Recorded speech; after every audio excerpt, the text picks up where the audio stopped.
Hello, my dear young friends. Welcome to Karma and Career. It's your destiny. So, friends, today we will see all about NTA National Testing Agency and JEE Main. तो JEE Main जो exam है, अगर वो आप देना चाह रहे हो तो ये वीडियो आपके लिए जो है आप ही के लिए है। JEE Main एग्ज़ाम जो है वो कौन कंडक्ट करता है? सबसे पहली बात तो वो कंडक्ट करती है नेशनल टेस्टिंग एजेंसी, जिसको शॉर्ट में NTA बोलते हैं। NTA करके उसके .nic.in उसकी वेबसाइट है। NTA जो है वो गवर्नमेंट ऑफ इंडिया द्वारा फॉर्म की हुई मिनिस्ट्री ऑफ एजुकेशन के अंडर में फॉर्म की हुई एक इंडिपेंडेंट बॉडी है जो ऑटोनोमस है, और ये एक सिर्फ टेस्टिंग ऑर्गेनाइजेशन है। इसका काम है टेस्ट कंडक्ट करना, और टेस्ट के जो रिजल्ट्स हैं वो जो है जो एडमिशन जो बॉडी है, एडमिशन जो कंडक्ट करती है, काउंसलिंग जो कंडक्ट करती है, उसको जो हैंड ओवर कर देने का। तो ये एक इंडिपेंडेंट ऑटोनोमस बॉडी सिर्फ टेस्ट कंडक्ट करके फाइनल रिजल्ट को जो है हैंड ओवर कर देगी, जो काउंसलिंग लेगी, जो कंडक्ट करेगा उसको। जेई मेन जो एग्ज़ाम है, जैसा मैंने बताया अभी, एनटीए कंडक्ट करती है। इसमें जो है बीई और बीटेक, ये तो आपके इंजीनियरिंग कोर्सेज के लिए हो गया, और एक हो गया आर्किटेक्चर के लिए। तो ये दो पेपर कंडक्ट करते हैं ये लोग। दो पेपर, पहला पेपर जो है सिर्फ जो जिसको बीई देना हो, बीई का एग्ज़ाम जिसको देना हो, या बीई बीटेक जिसको देना हो, जो एनआईटी में और ट्रिपल आईटी में एडमिशन मिलेगा जिससे, वो जो है पेपर 1 सिर्फ देते हैं। और एनआईटी हो गया, ट्रिपल आईटी हो गया, CFTI हो गया, मतलब सेंट्रली फंडेड टेक्निकल इंस्टीट्यूट, मतलब कुछ कॉलेजेस ऐसे हैं जो गवर्नमेंट ऑफ इंडिया द्वारा फंडेड है, उसमें भी ये जो है एडमिशन आपको इसी के थ्रू मिलेगा। इसके अलावा कुछ इंस्टीट्यूशन और यूनिवर्सिटीज़ है जो स्टेट गवर्नमेंट फंड करती है with the help of central government. तो वो जो यूनिवर्सिटीज़ हैं वो जो बीटेक का कोर्स रन करती हैं, है ना, बीटेक कुछ पर्टिकुलर ब्रांच में रन करती है कुछ यूनिवर्सिटीज़, वहाँ भी एडमिशन जो है इसी के थ्रू आपको मिलना है। इसके अलावा जेई एडवांस, अगर आपको IIT में एडमिशन लेना है तो जेई एडवांस आपको देना पड़ेगा। और जेई एडवांस सारे बच्चे तो नहीं दे सकते हैं, सिर्फ 2 से ढाई लाख बच्चे देते हैं हर साल। तो उसके लिए भी क्वालिफाई करने के लिए आपको जेई मेन देना पड़ेगा। जेई मेन के थ्रू ही आप जो है इसमें जेई एडवांस में जा सकते हो, आप दे सकते हो एग्ज़ाम। इसके अलावा उत्तर प्रदेश जो है उसकी स्टेट इंजीनियरिंग कॉलेजेस के लिए भी, एडमिशन्स के लिए भी यही स्कोर लेने वाले हैं। और अब्दुल कलाम आज़ाद जो कॉलेज है, यूनिवर्सिटी है लखनऊ में, उसके लिए भी जो है यही इसी से एडमिशन मिलने वाला है। ये कुछ एनआईटी के कॉलेजेस के जो है पिक्चर हैं जो यहाँ पर मैंने आपको दिखाया है। एनआईटी जो है काफ़ी पुराने इंस्टीट्यूशंस हैं, तो उसके जो है ये ट्रिची का एनआईटी है तमिलनाडु में जो है, ये सूरतकल जो कर्नाटक का एनआईटी हो गया, ये कैलीकट है ना, ये कैलीकट केरल में है ये, और ये रायपुर हो गया छत्तीसगढ़ में। ऐसे तो सभी स्टेट में एक एनआईटी है, पर सभी के फोटोज़ मैं यहाँ पे आपको नहीं दिखा रहा हूँ, है ना। देखिए कितनी शानदार बिल्डिंग है, कितना जो है भव्य उसकी जो है दिख रहा है। पेपर 2 जो होता है जेई मेन का, वो आर्किटेक्चर और प्लानिंग वाले ही देते हैं, उनके लिए है वो। अगर आप नहीं दे रहे हैं तो आपको ज़रूरत नहीं देने की। इसके बाद जेई मेन एग्ज़ाम के बारे में हम देख लेते हैं। जेई मेन एग्ज़ाम में क्या होता है ना। जेई मेन जो है, एक तो जो एग्ज़ाम वो कैसे कंडक्ट होती है, वो मल्टीपल सेशंस में कंडक्ट होती है। मतलब कि हर इस साल जो है 4 बार हो रही है, फरवरी से लेकर के फरवरी, मार्च, अप्रैल में 4 महीने में ये एग्ज़ाम होगी।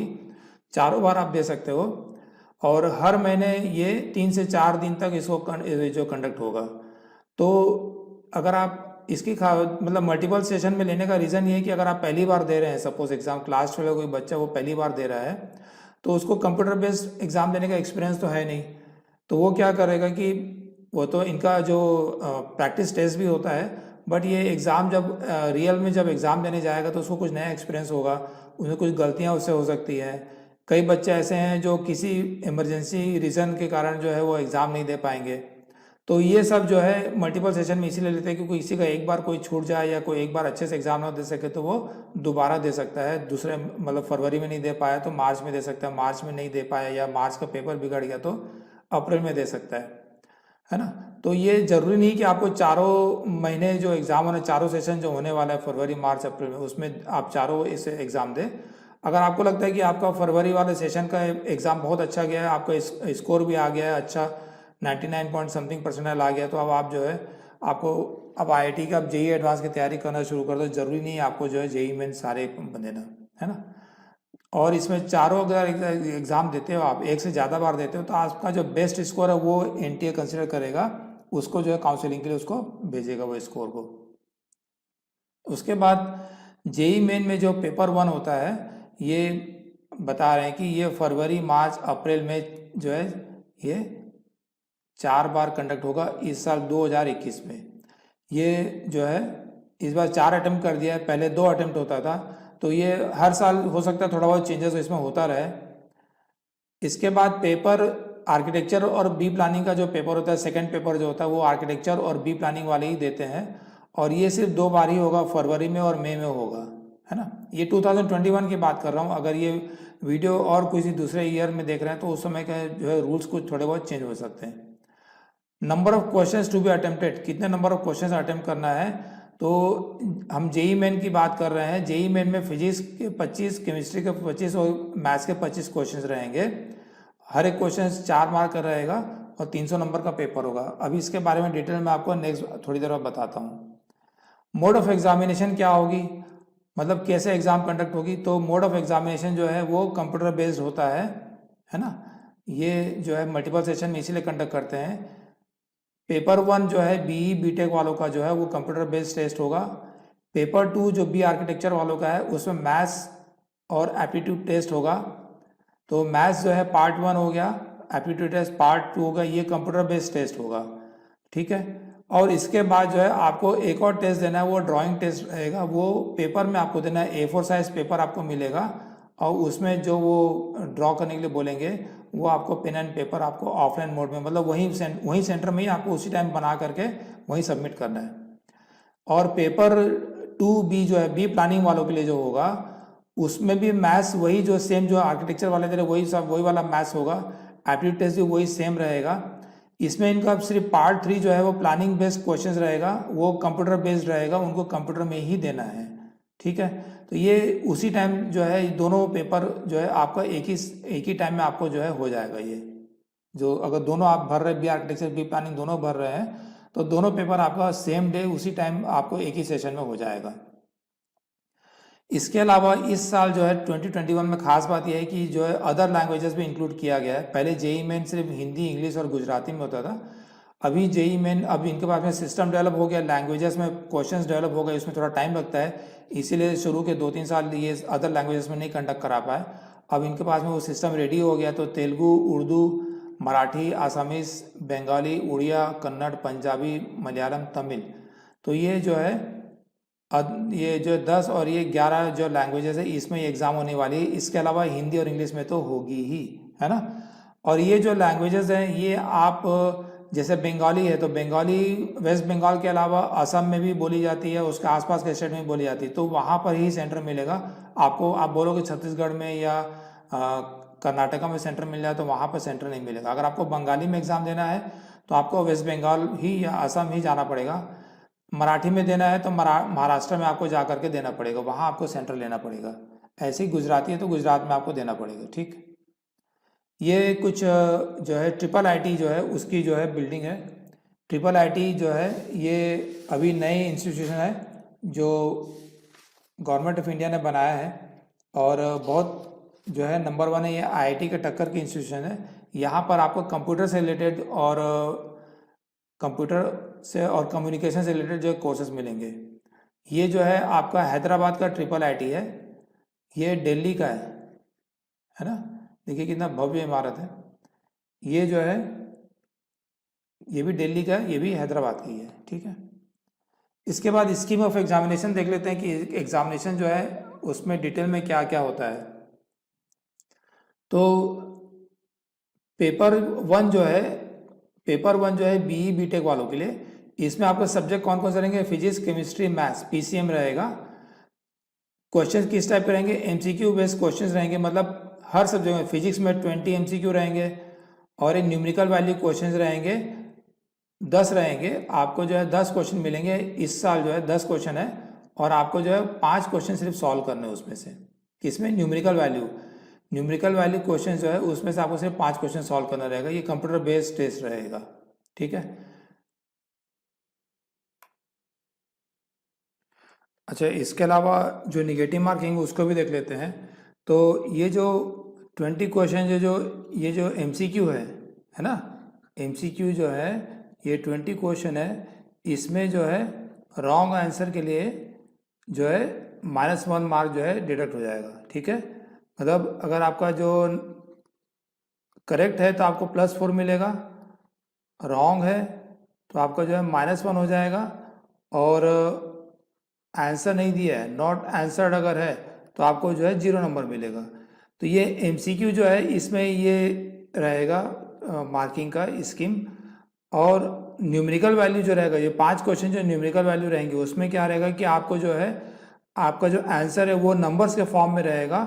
जो भी आपका क्वेश्चन रहेगा उसके हिसाब से आपका जो आंसर है वो नंबर के फॉर्म में आएगा, और नंबर खाली आपको टाइप करना है। अगर उसमें आपको करेक्ट होता है, किसमें, NV में अगर करेक्ट होता है तो आपको +4 मिलेगा, रॉन्ग होता है तो आपको कोई माइनस मार्किंग नहीं होगा, 0 मिलेगा, और नॉट आंसर है तो भी आपको जो है 0 मिलेगा। तो इस साल आपको 10 में से 5 क्वेश्चन को भी न्यूमेरिकल वैल्यू में सॉल्व करना है, और ये बहुत ही स्कोरिंग रहेगा इस साल के लिए, क्योंकि पहले नहीं रहता था, इसी से पहली बार उन्होंने चॉइस दे रहे हैं, तो ये काफ़ी स्कोरिंग हो जाएगा। जिसको पता है उसको जो है, जिसको जो सॉल्व कर सकता है करेक्ट, उसके लिए तो बहुत ही अच्छा है ये। पेपर 2 जो रहेगा आर्किटेक्चर वालों का, उसमें जो है पार्ट 1 जो है वो मैथ्स का रहेगा, MCQ रहेगा, उसमें भी जो है न्यूमेरिकल वैल्यू क्वेश्चन और MCQ दोनों रहेगा। और MCQ 20 क्वेश्चन ये वाले रहेंगे, और 5 क्वेश्चन ये वाले सॉल्व करना रहेगा आउट ऑफ 10। एप्टीट्यूड टेस्ट जो रहेगा वो MCQ रहेगा, इसमें पूरे MCQ क्वेश्चन रहेंगे, ये 50 क्वेश्चन MCQ वाले रहेंगे, और ये आपका 4 नंबर का एक रहेगा तो ये वो 200 नंबर का हो जाएगा। ये 25 क्वेश्चन मैथ्स करेंगे तो 100 नंबर का हो जाएगा। इसके बाद ड्राइंग टेस्ट आपका जैसे होगा किसमें, बी आर्किटेक्चर के लिए, तो ड्राइंग टेस्ट के जो है वो 100 नंबर का रहेगा, तो ऐसे करके टोटल आपका 400 मार्क्स का जो है पेपर होगा। सिमिलरली प्लानिंग वाले भी के लिए भी जो है मैथ्स का जो है और आप एप्टीट्यूड टेस्ट जो है वो आर्किटेक्चर वालों के जैसे सेम रहेगा, आपको सेम एक ही बार देना है, जो दोनों में आपको काउंट हो जाएगा। सिर्फ प्लानिंग का क्वेश्चन जो है आपका MCQ बेस्ड रहेगा, और कंप्यूटर बेस्ड टेस्ट होगा, ये MCQ क्वेश्चन रहेंगे, और ये जो है 25 क्वेश्चन रहेंगे 4 मार्क्स के, और ये भी 100 नंबर का हो जाएगा। तो टोटल ये भी जो है आपका 400 मार्क्स का जो है हो जाएगा बी प्लानिंग का। इसके बाद सिलेबस जो है, सिलेबस कैसा रहेगा, तो सिलेबस जो है आप CBSE का जो क्लास 11 और 12 का जो सिलेबस है वही इसमें रहेगा। एलिजिबिलिटी क्राइटेरिया में कोई एज लिमिट तो नहीं है, बट आपको लिमिटेशंस रहेगा कि आप जो है क्लास 12 के एग्ज़ाम जो है 2019 या 2020 या 2021 में आपने पास किया हो। मतलब आप 21, अभी तो 21 चल रहा है, तो अगर आप अभी अपीयर हो रहे हैं तो आप दे सकते हैं। लास्ट ईयर के जो बच्चे हैं जो 2020 में पास आउट हैं वो भी दे सकते हैं, और 2019 वाले भी बच्चे भी दे सकते हैं। ये इस साल के लिए आपको छूट है, ये हर साल जो है चेंज हो सकता है। लास्ट ईयर सिर्फ 2 साल वालों को दे रहे थे, मतलब 19 और 20 वाले ही दिए थे। इसके अलावा जो है कोई पर्टिकुलर इंस्टीट्यूट, जैसे अगर स्टेट्स में अगर आप जा रहे हो तो वहाँ पर जो एडमिशन क्राइटेरिया है तो वो आपको अलग से फुलफिल करना रहेगा, उसको आपको जो है चेक करना पड़ेगा कि आप जहाँ का फॉर्म भर रहे हो वहाँ पर क्या क्राइटेरिया है। लिस्ट ऑफ क्वालिफाइंग एग्जाम में क्या होता है, 10+2 सिस्टम में आपका 12th जो है पास होना चाहिए। ठीक है, 12th आपका क्लियर होना चाहिए। प्री यूनिवर्सिटी एग्ज़ाम में अगर कोई देता है तो उसका 2 इयर्स जो है प्री यूनिवर्सिटी एग्ज़ाम वो क्लियर होना चाहिए। इसके अलावा NDA में कोई है तो आपका जो है final examination of the 2 year course आपका जो है वो क्लियर होना चाहिए। नेशनल ओपन स्कूल से अगर कोई एग्ज़ाम दे रहा है, 12th का एग्ज़ाम दे रहा है, तो वो जो है 5 सब्जेक्ट्स में उसको जो है एग्ज़ाम उसको क्लियर करना पड़ेगा 12th का। इसके अलावा 3 साल का डिप्लोमा जो है पॉली वाले जैसे हैं डिप्लोमा कोर्स जो करते हैं वो दे सकते हैं, और IB जैसे कैम्ब्रिज का IB कोर्स वगैरह जो करते हैं वो भी इसमें वो दे सकते हैं। ये इसका क्वालिफाइंग एग्ज़ाम्स है। ठीक है, तो ये एग्ज़ाम्स आपको क्लियर करना ज़रूरी है। इसके बाद जो है हम ये अगेन कुछ फोटोग्राफ्स आ गए हैं, देख लेते हैं ये क्या है, ये कहाँ का है। ये IIIT जो है बेंगलोर का है, ये बेंगलोर का IIIT है।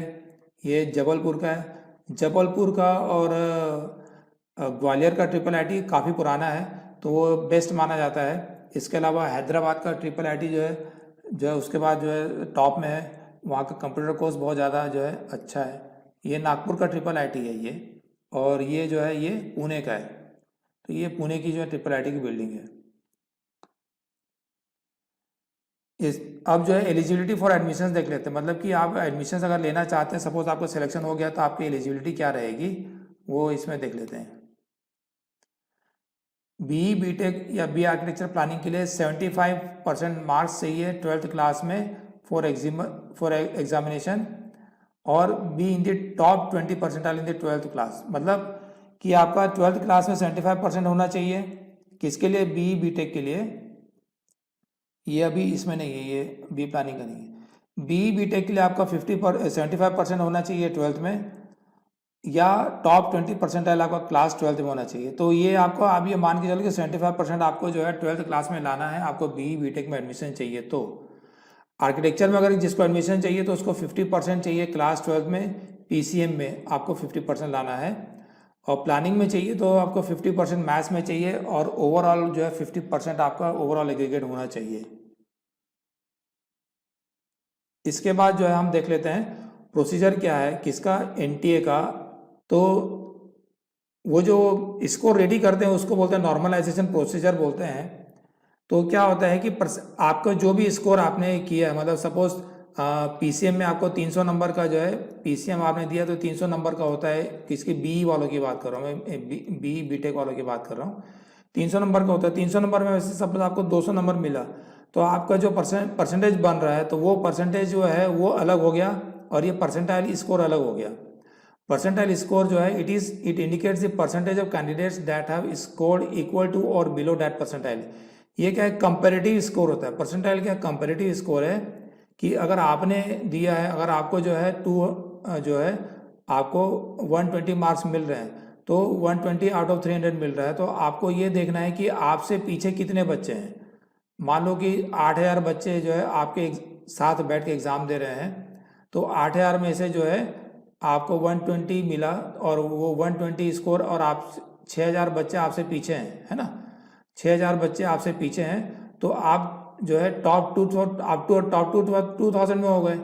तो ये जो 120 स्कोर है, ये आपका जो है परसेंटाइल इस तरीके से कैलकुलेट होगा। ये उसका फार्मूला है कि 100 into number of candidate with raw score equal to or less than the candidate. तो आपसे पीछे कितने? 6000 हो गए, तो 100 इंटू 6000 हो जाएगा, divided by total number of candidate appear. तो टोटल नंबर ऑफ कैंडिडेट कितने अपीयर हुए? 8000 अपीयर हुए, है ना। तो ये आपका जो है ये इस तरीके से 6/8 इंटू 100 करेंगे, तो ये आपका जो है परसेंटाइल स्कोर आ जाएगा। ये आ जाएगा आपका 7 और 5, तो ये आपका 77 जो है परसेंटाइल करीब जो है आ जाएगा। परसेंटाइल स्कोर जो है it is not the same as the percentage of the marks obtained. Percentile score जो है वो it is not the same as the marks obtained. तो ये नॉर्मलाइजेशन प्रोसेस जो है इसको और थोड़ा सा जो है डिटेल में समझ लेते हैं। सपोज़ कि आप जो है एग्ज़ाम दे रहे हैं फरवरी के मंथ में, आप सपोज़ आपने एग्ज़ाम दिया, ठीक है। फरवरी के मंथ में जो है ये एग्ज़ाम 3 दिन कंडक्ट होनी है। तो सपोज़ आपने डे 1 में शिफ्ट 1 में एग्ज़ाम दिया, आपको ये वाला बैच मिला, तो आपने इसमें एग्ज़ाम दिया, ठीक है। कोई दूसरा बच्चा वो शिफ्ट 2 में एग्ज़ाम दे रहा है, ओके। अब क्या होता है कि शिफ्ट 1 में मान लो 31,900 बच्चे फॉर्म भरे थे, मगर 3,900 बच्चे आए नहीं, और सिर्फ 28,000 बच्चे ने एग्ज़ाम दिया, ठीक है। तो इसमें क्या होगा कि जो 28,000 बच्चे हैं उनको जो है उस फार्मूला में हम डालेंगे, जो कैलकुलेट करने के लिए ये वाला नंबर नहीं डालेंगे, जो ऑब्सेंट है उसको हटा देंगे। वैसे शिफ्ट 2 में जो बच्चा एग्ज़ाम दिया, इतने लोग अपीयर दिए, 32,000 बच्चे अपीयर हुए हैं, तो ये जो है इसको हम उस फार्मूला में लेंगे। तो सपोज आपका जो हाईएस्ट स्कोर जो है 250 है, तो 250 जिसको मिलेगा वो जो है 100 परसेंटाइल हो जाएगा, क्योंकि वो सबसे आगे है, सारे बच्चे उससे पीछे रहेंगे। मतलब 31,986 बच्चे जो है उसके पीछे हैं, तो वो जो 100 परसेंटाइल उसका हो जाएगा, ठीक है। वैसे ही अगर सेकंड जो शिफ्ट में जो बच्चे ने एग्ज़ाम दिया, वो उसका स्कोर जो भी रहा 256 है, इससे ज़्यादा भले है उससे, मगर वो फर्स्ट है, सारे बच्चों में उसने टॉप स्कोर उसको मिला हुआ है, तो वो भी जो है 100 परसेंटाइल, उसको भी जो है 100 परसेंटाइल हो जाएगा।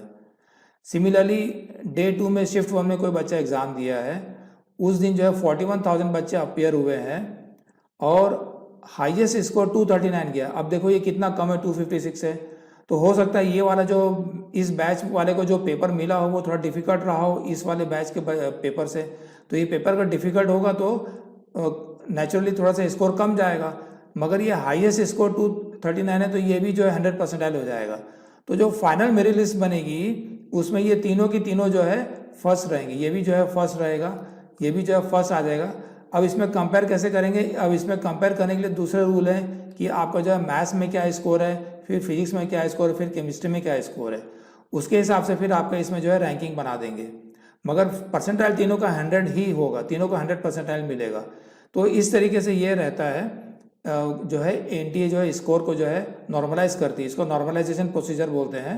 नॉर्मलाइज करके आपको जो है परसेंटाइल स्कोर दे देते हैं, और वो परसेंटाइल स्कोर आपको जो भी शिफ्ट में मिला हो, आप ये इसमें मान लो आपको 80 परसेंटाइल स्कोर मिला है, यहाँ पर आपको 80 परसेंटाइल स्कोर मिला है, मगर आपका नंबर ऑफ मार्क्स जो है ज़्यादा भले हो, मगर आपको परसेंटाइल 80 मिला है तो आप जो है 80 परसेंटाइल में आ जाएंगे, आपका रैंक जो है सेम आ जाएगा। तो ये नॉर्मलाइजेशन प्रोसीजर जो है रहता है और ये काफ़ी टेस्टेड है। और जो है कभी कभी बच्चों को ऐसा लगता है कि उसको उसमें नुकसान हो रहा है, कि जैसे कि आप फार्मूला में देखोगे कि नंबर ऑफ बच्चे जो अपीयर हो रहे हैं वही क्या कैलकुलेट करते हैं। तो आपके शिफ्ट में अगर नंबर ऑफ बच्चे ज़्यादा एब्सेंट है, अगर ये बच्चे ज़्यादा एब्सेंट हो गए तो आप ये वाला नंबर जो है कम हो जाएगा। तो उसमें जो है जो नॉर्मल जो एवरेज जो बच्चे हैं 80-90 परसेंटाइल वाले, उन लोग को फील होता है कि भाई मेरा जो है थोड़ा सा जो है परसेंटाइल ज़्यादा आ जाता अगर ये सारे बच्चे आते तो ये उनको थोड़ा फील होता है। अदरवाइज जो है ये टेस्टेड है और काफ़ी सक्सेसफुल है, और इस तरीके से आपको ये स्कोर दिया जाता है। ये इसके अलावा एनटीए ने जो है एक नेशनल टेस्टिंग अभ्यास करके ऐप बनाया हुआ है जो आप मोबाइल में डाउनलोड कर सकते हो। नेशनल टेस्टिंग अभ्यास है ना, ये अभ्यास नेशनल टेस्टिंग अभ्यास करके ऐप बनाया हुआ है, और ये ऐप को आप जो है डाउनलोड कर सकते हो मोबाइल में। और वो ऐप में क्या है कि टेस्ट दिए हुए हैं 60, 70, 80, 100 से ऊपर टेस्ट दिए हुए हैं, किसके? सभी के, जेई मेन के और नीट के, है ना, ये सब के जो है टेस्ट इसमें सैम्पल टेस्ट पेपर दिए हुए हैं। और ये टेस्ट अगर आप चाहो तो आप दे सकते हो, नीट के दे सकते हो, जेई मेन के दे सकते हो, अपनी प्रैक्टिस कर सकते हो, आपको तुरंत स्कोर मिल जाएगा और कैसे क्वेश्चन आते हैं इसका एक आपको फील मिल जाएगा। ये सब मॉक टेस्ट है, बहुत अच्छे स्टैंडर्ड के टेस्ट हैं, और वैसे ही क्वेश्चंस लगभग जो है एग्जाम में आते हैं। तो इसको डाउनलोड करके आप जो है ऑफलाइन मोड में, फिर आप मोबाइल को एयरप्लेन मोड में डाल करके आप आराम से बैठ के टेस्ट दे सकते हो और अपना स्कोर चेक कर सकते हो और अपनी जो तैयारी है उसको इम्प्रूव कर सकते हो। तो ये बहुत ही अच्छा जो है एनटीए ने जो है बहुत अच्छा काम किया है कि बच्चों को जो है ज़रा सा भी ये फील नहीं होने दे रहे कि इनके लिए कुछ नया तरीका है ये। और ये बच्चा कोई रूरल एरिया में रह रहा है वो भी बहुत अच्छे से दे सकता है एग्ज़ाम को तैयारी के साथ में, और जो सिटीज़ में अर्बन एरियाज़ में जिनको बहुत अच्छी कोचिंग मिलती है वो भी जो है अब सेम लेवल में आ जाएंगे इससे, है ना। तो ये बहुत अच्छा काम हुआ है जेई मेन में जो है। तो इसी के साथ ही बच्चों, thank you and take care.